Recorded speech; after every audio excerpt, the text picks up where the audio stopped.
कहते हैं जिंदगी का सबसे बड़ा जहर है कंपैरिजन, यानी दूसरों से अपनी तुलना करना। और यही तुलना एक ऐसे लड़के की जिंदगी बदलने वाली थी जिसका नाम था अनिरुद्ध। अनिरुद्ध एक शांत, थोड़ा अंतर्मुखी सा लड़का था। ना वो बहुत टॉपर था, ना स्पोर्ट्स में बहुत जबरदस्त था, लेकिन एक बात उसकी अनोखी थी। वो मेहनत करता था, बस धीरे धीरे करता था। समस्या सिर्फ इतनी थी कि उसके घर में, उसके स्कूल में और उसके दोस्त, हर कोई उसकी तुलना किसी न किसी से जरूर करता था। एक दिन उसकी माँ ने कहा, देखो, शर्मा जी का बेटा 90% लाया है और तुम बस 75। स्कूल में टीचर बोले, तुम्हें राहुल जैसा बनना चाहिए, वो हमेशा आगे रहता है। दोस्तों ने कहा, यार तू इतना स्लो क्यों है, देख सब कहाँ पहुंच रहे हैं। धीरे धीरे कंपैरिजन उसके आत्मविश्वास को अंदर से खा रही थी। वो अपने आप को कमजोर समझने लगा था। वो खुद से नफरत करने लगा था। 12वीं बोर्ड के रिजल्ट के दिन अनिरुद्ध को अच्छे नंबर मिले, लेकिन वो खुश नहीं था। उसने घर आकर कहा, माँ मैंने मेहनत की, लेकिन फिर भी मैं दूसरों जैसा नहीं बन पा रहा। माँ ने बस इतना कहा, शायद तुम में वो बात नहीं है जो दूसरों में है। ये बात अनिरुद्ध के दिल में एक तीर की तरह लगी।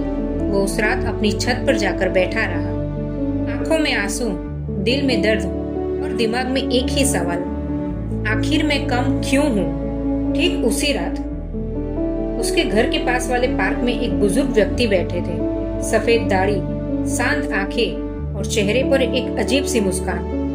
उन्होंने पूछा, क्या हुआ बेटा, चेहरा इतना उदास क्यों? अनिरुद्ध ने कहा, मुझे समझ नहीं आता, मैं कितनी भी मेहनत करूं, मैं कभी दूसरों जैसा क्यों नहीं बन पाता। बुजुर्ग मुस्कुराए और बोले, कभी मीठे आम से तुलना करते हुए देखा है तुमने किसी कड़वे नीम के पेड़ को? अनिरुद्ध ने हैरानी से पूछा, ये कैसा सवाल है? नीम और आम की तुलना कौन करता है? बुजुर्ग ने गहरी आवाज में कहा, यही तो तुम कर रहे हो। नीम अपने कड़वेपन के लिए कीमती है, आम अपनी मिठास के लिए। दोनों अपने अपने काम में सबसे बेहतर है और दोनों की तुलना करना मूर्खता है। अनिरुद्ध चुप हो गया। वो पहली बार किसी की बात इतनी ध्यान से सुन रहा था। बुजुर्ग ने कहा, सफलता एक दौड़ है, लेकिन ये सबकी अपनी अपनी दौड़ है। एक चीता 1 घंटे में 120 किलोमीटर दौड़ता है और कछुआ 1 घंटे में 1 किलोमीटर। लेकिन कछुआ भी अपने जीवन में हर वो जगह पहुंचता है जहां उसे पहुंचना होता है।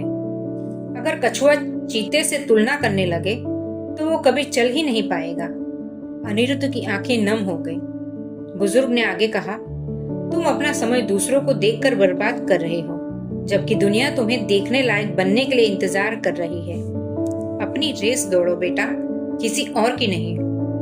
उस रात अनिरुद्ध की जिंदगी बदल गई। अब अनिरुद्ध ने कंपैरिजन करना बंद कर दिया। उसने अपना पैशन ढूंढा। उसे प्रोग्रामिंग पसंद थी। वो रोज 2-3 घंटे सीखने लगा। ना उसे फर्क पड़ता कि कौन कहाँ पहुंच रहा है, ना उसे फर्क पड़ता कि लोग क्या कह रहे हैं। वो बस सीख रहा था, धीरे धीरे लेकिन लगातार। 1 साल बाद उसने एक छोटा सा ऐप बना दिया और वही ऐप उसे एक बड़ी आईटी कंपनी में इंटर्नशिप दिला गया।